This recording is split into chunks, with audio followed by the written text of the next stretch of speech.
অনেকেই বলে সিগারেট খাইলে নাকি 40 দিন পর্যন্ত তার নামাজ আদায় হয় না। এই কথাটা আসলে ঠিক না। কোনো কিছু খাওয়ার পরে 40 দিন পর্যন্ত নামাজ আদায় হয় না, এটা শুধুমাত্র শরাবের ক্ষেত্রে বলা হয়েছে। মদ্যপানকারীর নামাজ 40 দিন পর্যন্ত আল্লাহ তাআলার দরবারে কবুল হয় না। তবে সিগারেট খাওয়ার পরে মুখে একটা চরম দুর্গন্ধ হয়। এর কারণে অনেক মুসল্লি আমাকে বলেছে, হুজুর কমপক্ষে বলিয়েন নামাজে আসার আগে হলেও সেজন্য তার মুখটাকে একটু পরিষ্কার করে আসে, আমাদের কষ্ট হয়। আমি আসছি আল্লাহ তাআলার বিধান পালন করার জন্য, আমার এমন হবে কেন? অপরকে কষ্ট দেব কেন? ইজা উল মুসলিম হারাম।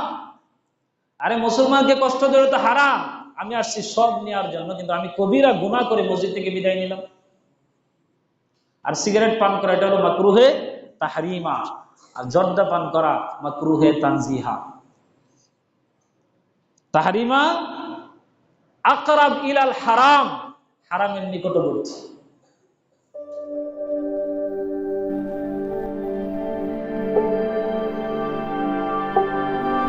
ইসলামী টিভি।